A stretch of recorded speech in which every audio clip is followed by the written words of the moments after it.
The red warning lights blinked slowly in the darkness of space. They had been blinking for 300 years, sending the same message over and over. Any ship that came close could read the simple words, Terran space, entry forbidden by Imperial, Decree 2847. Admiral Korvax stood on the bridge of his massive warship and stared at those lights with cold yellow eyes. His scaly skin was dark green, and his long tail swished behind him with anger. He was a Dreknari, one of the ruling race of the Galactic Hegemony. For 3,000 years, his people had controlled every star system in the known galaxy. Every species bowed to them. Every world paid them tribute, except for this one small corner of space. "Admiral," said his second-in-command, Captain Vorth, "the old records say this sector is dangerous. Perhaps we should—" "Dangerous?" Korvax laughed, a harsh sound that made his crew nervous. "Look at these readings, Vorth. The third planet has primitive radio signals, nuclear weapons at best. They are nothing compared to our power." Korvax pulled up the ancient files on his screen. 300 years ago, an exploration fleet had entered this space. Only one ship escaped, and the captain was half mad when he returned. He spoke of impossible weapons and tactics that made no sense. He said the humans fought like demons and used technology that shouldn't exist. But Korvax didn't believe old stories. He believed in what he could see. His fleet had 300 ships, each one the size of a small city. Each ship carried weapons that could destroy entire planets. The humans had nothing that could threaten them. "Sir," said his communications officer, "should we send the standard surrender demand?" "Yes," Korvax said, "but make it clear that resistance is pointless. These primitives need to understand their place in the galaxy." Far away on a space station orbiting Earth's moon, Captain Jake Morrison watched his sensors with tired eyes. He was 40 years old and had gray hair, but his mind was still sharp. He had been waiting for this day his entire life. They all had. "Contact coming in from the edge of the system," said Lieutenant Amy Carter. She was young, only 25, but she was the best sensor operator in the Terran Defense Force. "It's big, sir. Really big." Jake nodded slowly. "How big?" 300 ships, sir. Each one about 5 kilometers long." Jake felt his stomach tighten, but he didn't show it. He had trained for this moment, they all had. For 300 years, humanity had been preparing. "Send a message to all stations," Jake said calmly. "Tell them the visitors have arrived." Amy's fingers moved quickly over her controls. Within minutes, signals raced through the solar system. On Mars, in the asteroid belt around Jupiter and Saturn, hidden bases received the message. People who had been waiting their whole lives suddenly became very busy. On Mars, Dr. Elena Rodriguez looked up from her laboratory deep underground. She was 38 years old with dark hair and smart brown eyes. Her grandfather had fought in the last alien war, and he had told her stories that gave her nightmares. But those stories had also taught her important lessons. "Is it time?" asked her assistant, Dr. Mike Johnson. "Yes," Elena said. "Activate all the research stations, and Mike, send the signal to Earth. Tell them to wake up the sleepers." The sleepers were Elena's greatest achievement. For 50 years, she had been creating tiny machines, smaller than bacteria. They floated in space around Earth, invisible and waiting. When the time came, they would show the aliens what humanity had learned. Back on Luna Station, Jake received Admiral Korvax's surrender demand. The alien's face appeared on his screen, ugly and proud. Korvax spoke in perfect English, which surprised Jake. The aliens had been watching them for a long time. "Primitive humans," Korvax said with a sneer. "I am Admiral Korvax of the Galactic Hegemony. You will surrender immediately. Your weapons are useless against us. Your technology is nothing compared to ours. Submit now, and we will let most of you live as slaves." Jake looked at the message for a long moment. Then he pressed a button to reply. "Admiral Korvax," Jake said politely. "This is Captain Morrison of the Terran Defense Force. Thank you for your offer, but we must decline. We suggest you turn your ships around and leave our space. This is your only warning. When Corvex received the reply, his bridge crew started laughing. The human looked so calm, so sure of himself. It was ridiculous. What could primitives do against the might of the hegemony? "Sir," said Captain Vorth, "should we begin the attack?" "Not yet," Corvex said. "Let them see our power first. Maybe they will be smart enough to surrender when they understand how hopeless their situation is." But as Corvex's ships moved deeper into the solar system, strange things began to happen. Empty space started to shimmer and glow. What had looked like ordinary asteroids suddenly showed energy readings. The asteroid belt, which should have been nothing but rocks, began to light up like a Christmas tree. On his hidden ship near Jupiter, Commander Rick Hayes smiled. His ship was completely invisible to alien sensors, hidden inside the ice of Europa. For 30 years he had been waiting in the cold and dark. Now it was time to show the aliens what humans could do. "Lisa," he said to his chief engineer. "Are the new weapons ready?" Lisa Park grinned. She was only 28, but she was a genius with technology. "Oh yes, sir. The aliens are going to get a very big surprise." Dr. Rodriguez activated her command center on Mars. Screens showed every alien ship in the system. For 300 years, humanity had studied every piece of alien technology they could find. They had learned how alien weapons worked, how alien computers thought, how alien biology functioned. The aliens thought humans were primitive. They were wrong. Jake Morrison stood on Luna Station and watched the alien fleet approach Earth. His daughter Kate was already in her fighter, waiting in the shadow of the moon. His son was commanding a defense platform in the asteroid belt. His wife was coordinating supplies from Earth itself. The whole human race was ready. "Sir," Amy said quietly, "they're sending scout ships toward Earth." "Good," Jake said. "Let them come. It's time to show them what happens when you threaten humanity's home." The war was about to begin, and the aliens had no idea what they were really facing. They thought they were fighting primitives. Instead, they were about to meet the most dangerous species the galaxy had ever produced. Admiral Corvex felt confident as his massive fleet moved through the outer solar system. His ships were beautiful and terrible, each one a masterpiece of Draknari engineering. They had conquered 1,000 worlds with these ships. Today would be no different. "Sir," said his sensor officer, "we're detecting some unusual energy patterns around the fourth planet." Corvex looked at the readings with bored eyes. Mars showed some industrial activity, but nothing that concerned him. These humans probably had mining operations there. Primitive. Species always needed resources. "Ignore it," he said. "Continue toward the third planet. That's where their government will be." But Corvex didn't know that Dr. Elena Rodriguez was watching him from her hidden base, deep under the Martian surface. She sat in a room filled with computers and screens, tracking every alien ship. Her fingers moved quickly over the controls as she activated systems that had been sleeping for decades. "Mike," she called to her assistant, "start the awakening sequence and contact the outer stations. Tell them it's time." All through the solar system, things that had looked dead began to come alive. Asteroids that had drifted quietly for years suddenly powered up their engines. Space stations that had seemed abandoned started broadcasting signals. And floating in the emptiness between planets, millions of tiny machines began to wake up. "Captain," Jake Morrison watched the alien fleet from Luna Station. His crew was calm and ready. They had trained for this day their entire lives. Their parents had trained for it. Their grandparents had died preparing for it. "Amy," he said to his sensor officer, "how long until they reach Earth?" 6 hours at their current speed, sir," Amy Carter replied. Her young face was serious but not afraid. "Should we start the first phase?" "Not yet," Jake said. "Let them get closer. We want them to feel safe." On Europa, one of Jupiter's moons, Commander Rick Hayes checked his ship's systems one last time. His vessel was completely hidden inside the moon's ice, invisible to any sensor the aliens possessed. Around Jupiter, 50 other ships waited the same way.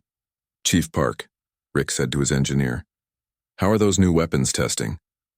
Lisa Park looked up from her work with bright eyes. She was young and excited like a child with a new toy, but her toys could destroy entire fleets. "They're perfect, sir," she said. The aliens won't know what hit them. Admiral Corvex was getting impatient. His ships had been traveling for hours, and the humans still hadn't surrendered. Maybe they were too stupid to understand the situation. "Open a channel to the human station," he ordered. Jake Morrison's face appeared on Corvex's screen again. The human looked just as calm as before. It was starting to annoy the Admiral. "Human," Corvex said harshly. "This is your last chance. Surrender. Now, or we will destroy every living thing in this system." Jake smiled slightly. "Admiral, I appreciate your concern, but we're doing just fine. Are you sure you don't want to leave? My offer still stands." Corvex's tail lashed with anger. How dare this primitive mock him? "You have no idea what you're facing, human. My ships carry enough firepower to crack planets. Your pathetic defenses are useless." "We'll see," Jake said calmly, and closed the channel. Corvex turned to his weapons. "Officer, target their moon base, show them what real power looks like." But before the weapons officer could fire, something impossible happened. Alarms started blaring throughout the Draknari fleet. Ships that had been running smoothly suddenly began to malfunction. Computer systems crashed, life support flickered, and in the distance, space itself seemed to be coming alive. "What's happening?" Corvex shouted. "Sir," his sensor officer said with panic in his voice, "we're reading massive energy signatures throughout the system. The asteroids, they're not asteroids, sir. They're weapons platforms." The asteroid belt had seemed empty and harmless. Now it revealed its true nature. Thousands of rocks that had drifted peacefully for centuries suddenly sprouted weapons and shields. What the aliens had thought was a debris field was actually the largest fortress network ever built. Dr. Rodriguez smiled as her screens lit up with activity. "Phase 1 is complete," she told her team. "The nanobots are in position. Proceed to Phase 2. The nanobots were Elena's masterpiece. For 50 years, she had been releasing them into space around Earth.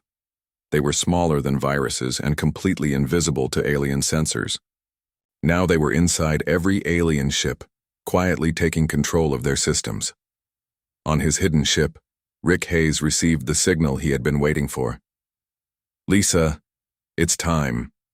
Fire when ready." Lisa's fingers danced over her controls. "Firing now." "Sir." The first alien ship to die never knew what killed it. One moment it was flying toward Earth, confident and strong. The next moment its own weapons turned around and fired into its engine core. The ship exploded in a brilliant flash of light. "What was that?" Corvex screamed. "Report." "Sir, the Devastator just exploded," his communications officer said. But there was no external attack. "It looks like their own weapons malfunctioned." Admiral Corvex felt the first touch of real fear. This wasn't supposed to happen. His ships were perfect. Their technology was flawless. How could their own weapons turn against them? The answer came from Lieutenant Amy Carter, safely hidden on Luna Station. She was controlling the nanobots that Dr. Rodriguez had created. With gentle touches on her keyboard, she could make alien ships do whatever she wanted. "Target their engines next," Jake ordered. "Make it look random." Throughout the Draknari fleet, ships began to malfunction. Engines shut down without warning. Weapons fired at their own allies. Computer systems displayed impossible information. The mighty Galactic Hegemony, rulers of the galaxy, suddenly found themselves helpless against an enemy they couldn't see or understand. Major Kate Morrison, Jake's daughter, sat in her fighter craft hidden behind Earth's moon. She was 26, years old, with her father's gray eyes and her mother's stubborn chin. Around her, 1,000 other pilots waited for their orders. "Dad," she said into her radio, "when do we get to join the fun?" "Soon, Kate," Jake replied. "Let them panic a bit more first." And panic they did. Admiral Corvex watched his perfect fleet fall apart around him. Ships that had never failed before were failing now. Crews that had conquered worlds were helpless against an enemy that didn't seem to exist. "Sir," Captain Vorth said quietly, "maybe we should retreat. Regroup and try to understand what's happening." "Never!" Corvex roared. "We are the Galactic Hegemony. We do not retreat from primitives." But even as he spoke, another of his ships exploded. Then another. The humans weren't even shooting at them. The Draknari ships were destroying themselves. Dr. Rodriguez leaned back in her chair and allowed herself a small smile. 300 years of preparation were finally paying off. The aliens had expected to find frightened primitives. Instead, they had found humanity at its most dangerous. "Sir," Amy Carter said to Jake, "they're trying to send a distress signal back to their empire." "Block it," Jake ordered. "We don't want to spoil the surprise." Throughout the solar system, invisible human ships moved like ghosts. They had been waiting and watching for so long that the aliens never suspected they were there. Now they began to reveal themselves one by one, surrounding the confused and frightened Draknari fleet. Admiral Korvex finally understood that he had made a terrible mistake. These weren't primitives. These weren't defenseless victims, these were predators, and he had just walked into their trap. Admiral Korvex gripped the arms of his command chair as his flagship shook around him. Half his fleet was either dead or drifting helplessly through space. The other half was fighting an enemy they couldn't see, hear, or understand. "Status report," he shouted over the noise of failing systems. "Sir," his tactical officer said with fear in his voice, "we've lost 60 ships. The others are reporting massive system failures. Whatever the humans are doing, it's spreading through our entire fleet." Korvex's yellow eyes burned with rage and confusion. This was impossible.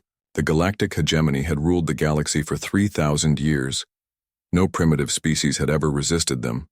No one had ever fought back. "Sir," the communications officer called out, "the humans are sending us a message." Captain Jake Morrison's calm face appeared on the main screen. Behind him, his crew worked quietly at their stations. They looked relaxed, almost bored. It made Korvex want to scream. "Admiral," Jake said politely, "this is your second warning. Leave our space now, and we'll let your surviving ships go home. Stay, and things will get much worse for you." "Impossible," Korvex roared. "We have the most advanced technology in the galaxy. How are you doing this?" Jake smiled sadly. "Admiral, you made two big mistakes. First, you thought we were primitive. Second, you thought we were unprepared. We've had 300 years to get ready for this day." The screen went dark, leaving Korvex staring at his own reflection. Around him, his bridge crew looked scared and confused. They had never seen their admiral look uncertain before.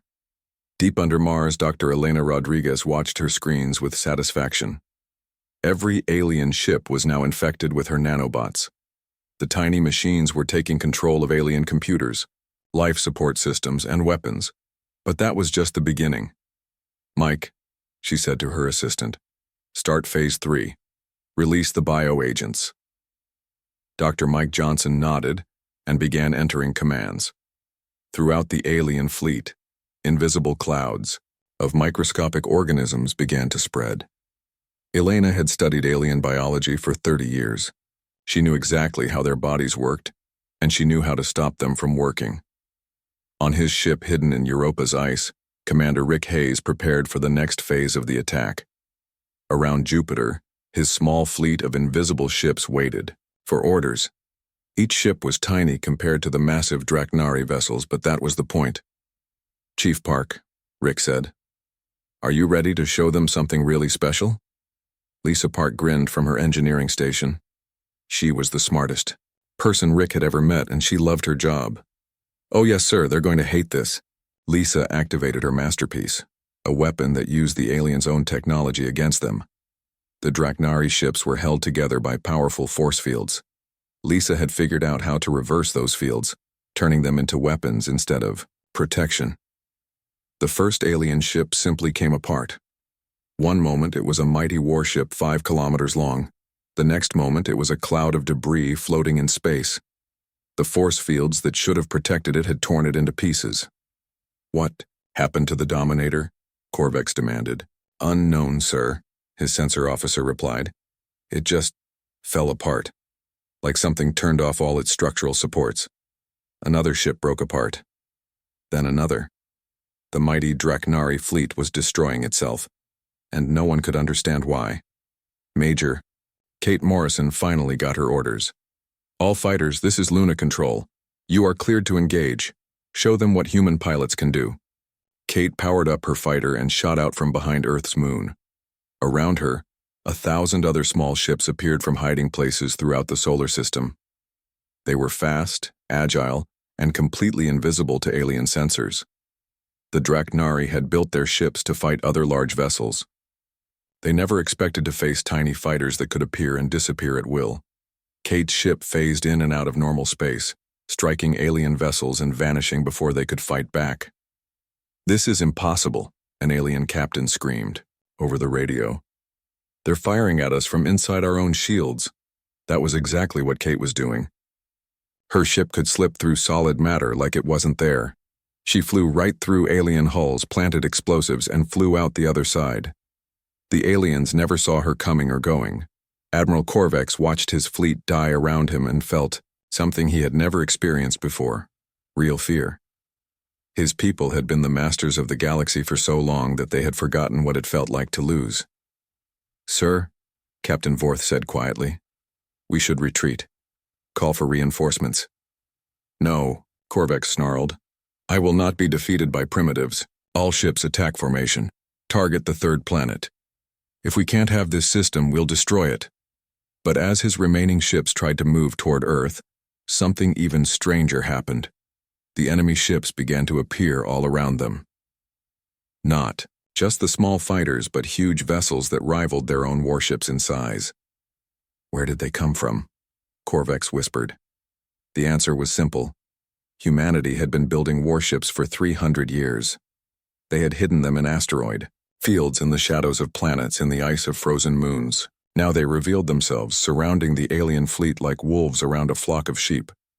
Commander Rick Hayes brought his ship out of Jupiter's ice and into open space. Around him, the rest of his hidden fleet appeared. They had been waiting so long for this moment. "This is Commander Hayes to all human vessels," he broadcast. "The enemy is surrounded. Begin final assault." What happened next would be remembered for generations. The human ships didn't just attack the aliens, they danced around them. They moved in patterns that seemed impossible, striking from every direction at once. Their weapons turned alien technology into scrap metal, and their defenses made them nearly untouchable. Dr. Rodriguez's bioweapons finally took effect. Throughout the alien fleet, Draknari soldiers began to collapse. The nanobots had been quietly poisoning them for hours. Now their immune systems were failing, their nervous systems were shutting down, and their bodies were betraying them. "Medical emergency on all decks," alien captains screamed into their radios. "Our people are dying." But there was no help coming. The poison was in their air, their water, their food. Dr. Rodriguez had created it specifically to target Draknari biology. It was harmless to other species, but to the galaxy's ruling race it was instant death. Admiral Korvex felt sick and dizzy. His vision was blurring and his hands were shaking. Around him, his bridge crew was collapsing one by one. Only then did he realize the truth. The humans hadn't just outfought them. They had outthought them. For 300 years, while the hegemony grew fat and lazy, humanity had been preparing for war. They had studied alien technology, alien biology, alien tactics. They had learned everything about their enemies, while their enemies had learned nothing about them. "Sir," his communications officer gasped before falling to the floor. "Incoming message from the humans." Jake Morrison appeared on screen one last time. Behind him, his crew was celebrating quietly. They had just defeated the most powerful empire in galactic history. "Admiral Korvex," Jake said sadly. "I tried to warn you. We didn't want this fight, but you came to our home and threatened our families. Now you're learning what happens when you attack humanity." Korvex tried to speak, but only blood came out of his mouth. The poison was working faster now. Around him, his mighty flagship was dying just like its crew. "You were right about one thing," Jake continued. "We are primitives compared to you. But you forgot something important. Primitives fight dirty. Primitives fight to survive. And primitives never give up."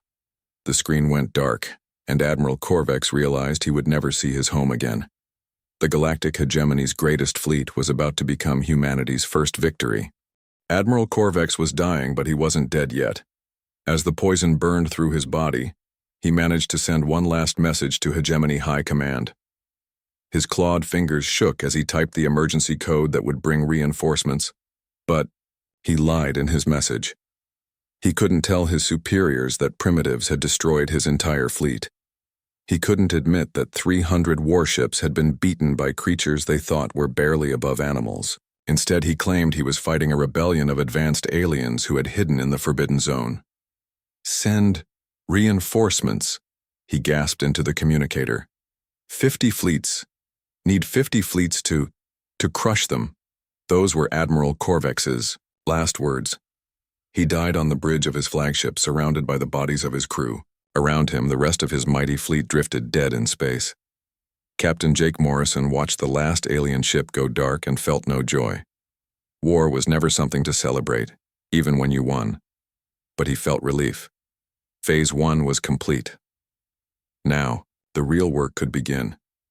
"Amy," he said to his communications officer, "send the signal to all human ships. Begin salvage operations. And contact Dr. Rodriguez. We need to know everything these ships were carrying." Throughout the solar system, human vessels moved toward the drifting alien hulks. They worked quickly and efficiently like farmers harvesting crops. Every piece of alien technology would be studied, copied, and improved. Every computer would be searched for intelligence. Every weapon would be reverse engineered, but the most important discoveries weren't weapons or technology. They were the living beings found in the lower decks of the alien ships. Major Kate Morrison was the first to find them. She had boarded a disabled alien cruiser looking for survivors when she heard strange sounds coming from the cargo holds. What she found there made her heart break. Hundreds of beings from dozens of different species were chained in dark cells. They were thin and scared, with marks on their bodies that showed years of abuse. These weren't soldiers or crew members. They were slaves. "Dad," Kate radioed back to Luna Station. "You need to see this. These ships are carrying prisoners. Lots of them." Jake Morrison arrived an hour later with a medical team. What he saw changed. Everything he thought he knew about the war they were fighting. These weren't just invaders trying to conquer Earth. They were slavers who had been doing this for thousands of years. Dr. Elena Rodriguez came up from Mars to examine the alien prisoners. What she learned from them made her angry in a way she had never been before. The galactic hegemony didn't just rule other species, they treated them like property. "They've been slaves for generations," Elena told Jake. "Some of these species have been in chains for over 1,000 years. They don't even remember what freedom looks like." One of the freed slaves was a creature called Zeth. He looked almost human, but his skin was blue and his eyes were silver. He had been a slave for 40 years, ever since the hegemony conquered his world. "You fought them," Zeth said to Jake in broken English. He had learned the language by listening to the guards talk about the human planet they were going to attack. "You actually fought the hegemony and won." "Yes," Jake said simply. "And now you're free." Zeth stared at him like he couldn't believe the words. "Free? But the hegemony rules everything. They can't be beaten. They told us so every day." "They lied," Jake said. "And we're going to prove it." From the freed slaves, humanity learned the truth about the galaxy they lived in. The hegemony controlled 47 sectors of space.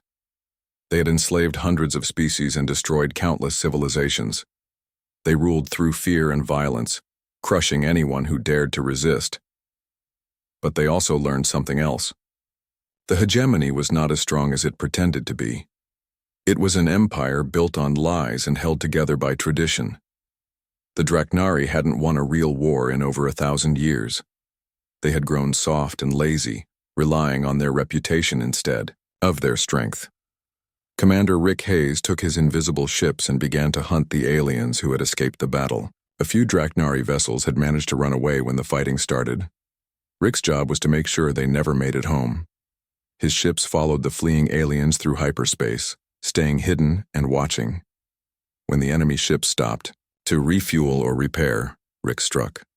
One by one, the survivors disappeared. Their rescue calls were blocked. Their distress signals were jammed. The Hegemony High Command began to wonder why they weren't hearing from Admiral Corvex's fleet. Chief, Engineer Lisa Park had her own mission. She took a team of specialists to capture one of the alien ships completely intact. They wanted a command vessel with all its computers and communication systems working. Lisa's target was a hegemony intelligence ship that had been disabled, but not destroyed. She and her team used their phase-shifting technology to walk right through the hull. Inside, they found treasure beyond their dreams. The alien computers contained star charts showing every hegemony base and outpost. They had communication codes that would let human ships talk to alien facilities. Most importantly, they had detailed information about hegemony military strength, politics, and weaknesses. "Jake," Lisa called excitedly from the captured ship. "You're not going to believe what we found. This ship has everything.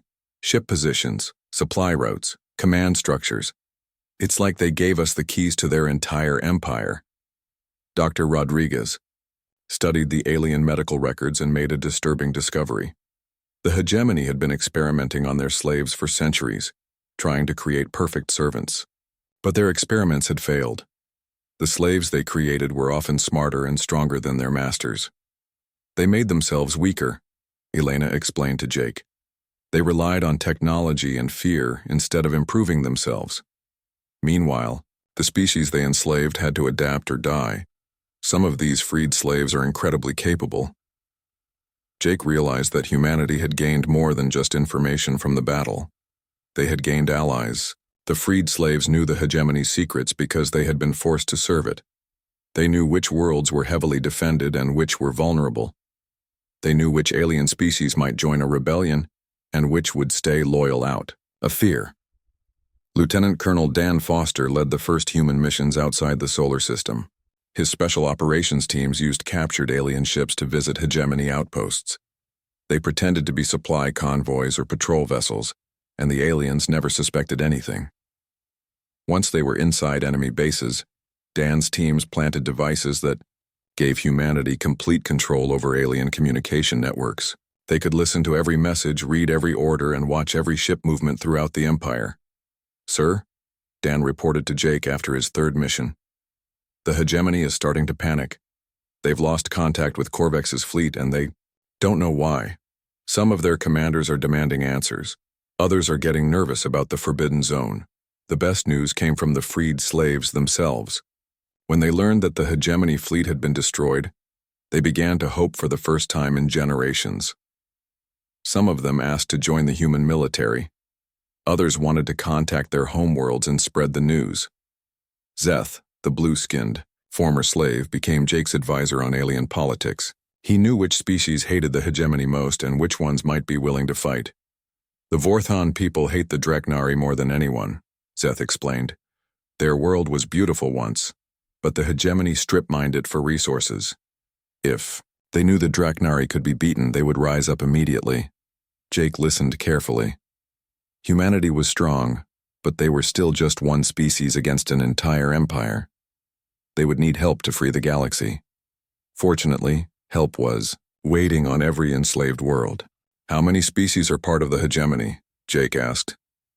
"Hundreds," Zeth replied. "But only the Dreknari rule. Everyone else serves, and most of us hate it."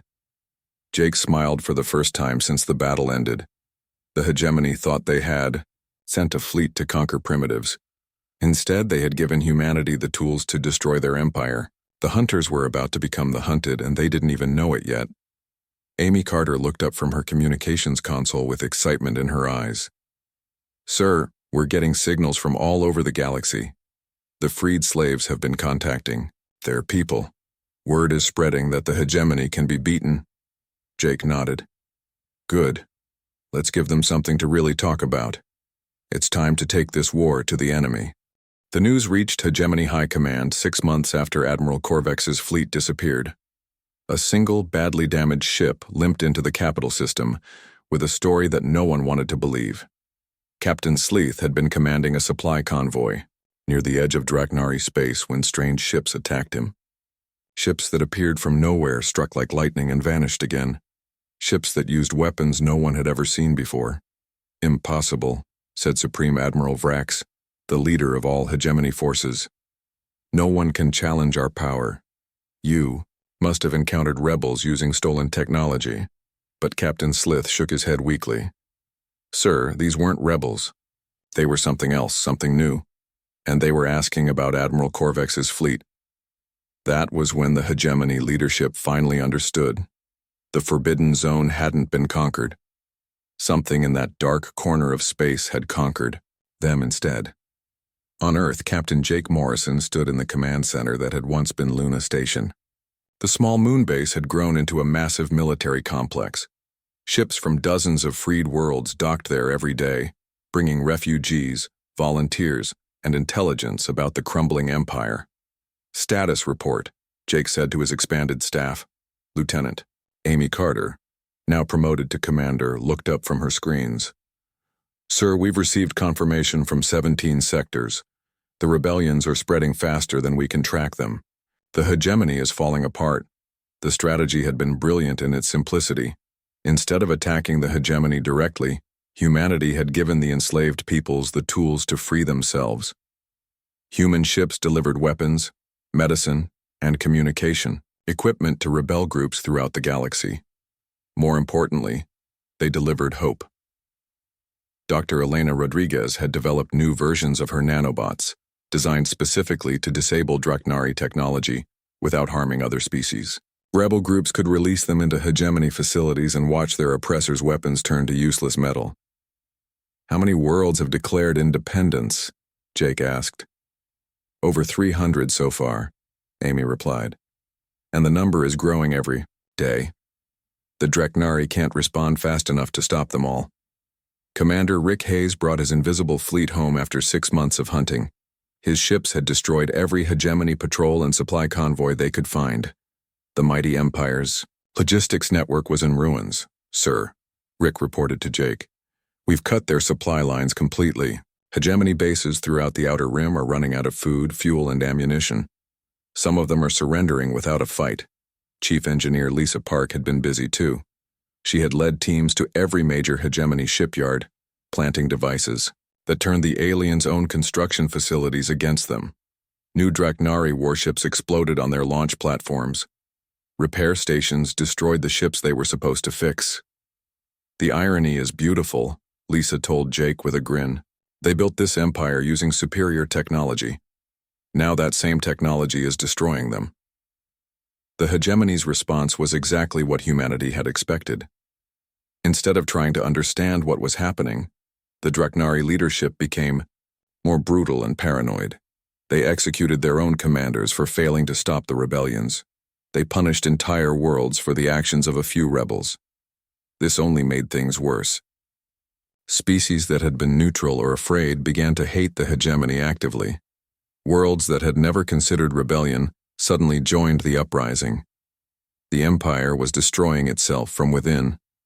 Major Kate Morrison, now a colonel, led the attack on the hegemony's military academy.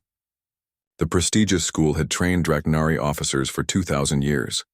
Kate's team walked through the walls using phase shift technology and took control of the entire facility in less than an hour. Attention hegemony cadets, Kate announced, over the school's communication system. Your empire is finished.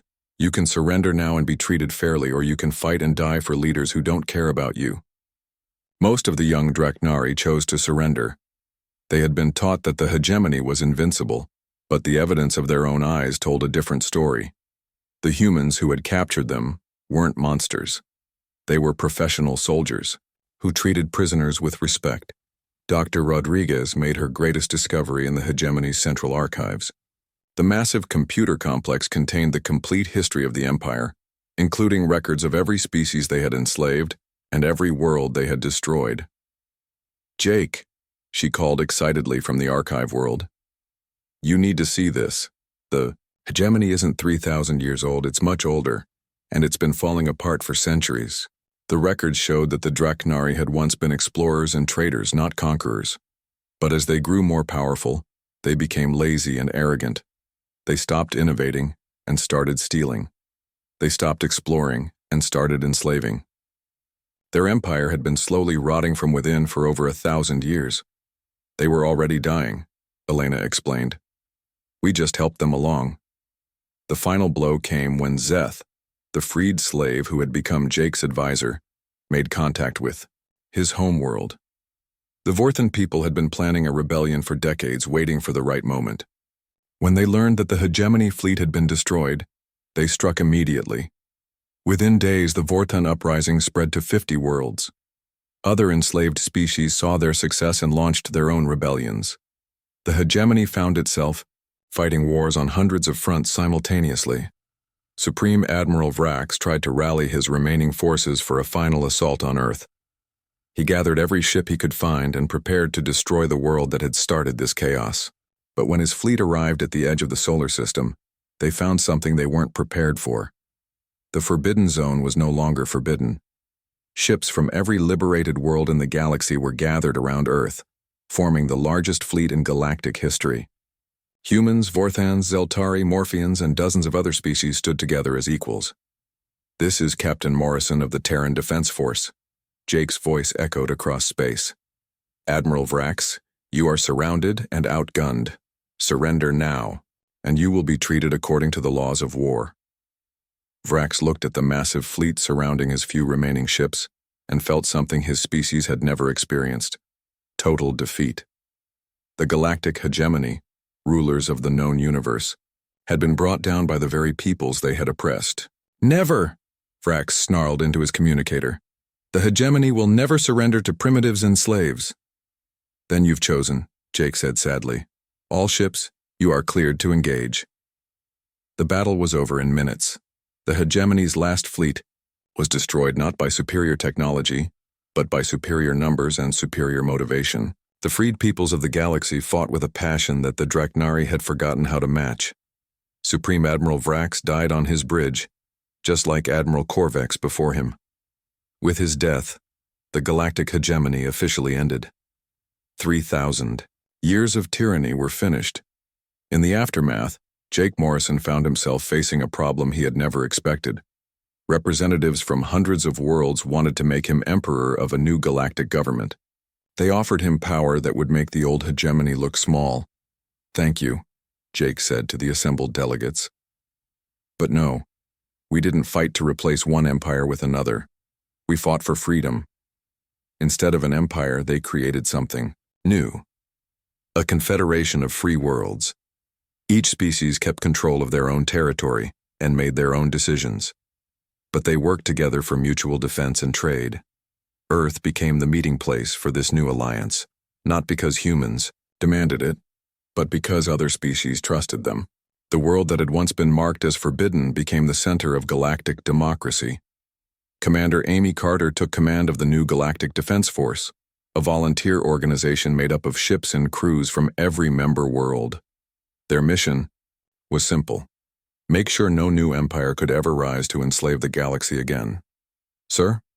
Amy said to Jake as they watched ships from a dozen different worlds dock at the expanded Luna station. "Do you think it will last? This peace we've built?" Jake smiled as he watched a group of human children playing with young aliens from the Vorthan worlds. "Nothing lasts forever, Amy. But we've given the galaxy something it never had before: a choice. And people who know what freedom feels like will always fight to keep it." Dr. Elena Rodriguez established the Galactic Institute on Mars, where scientists from every species worked together to solve the problems that had plagued the galaxy for millennia. Disease, hunger, and war were becoming things of the past. Commander. Rick Hayes became the leader of the Exploration Service, mapping the unknown regions of space and making contact with species that had never been part of any galactic civilization. His invisible ships now carried diplomats and teachers instead of weapons.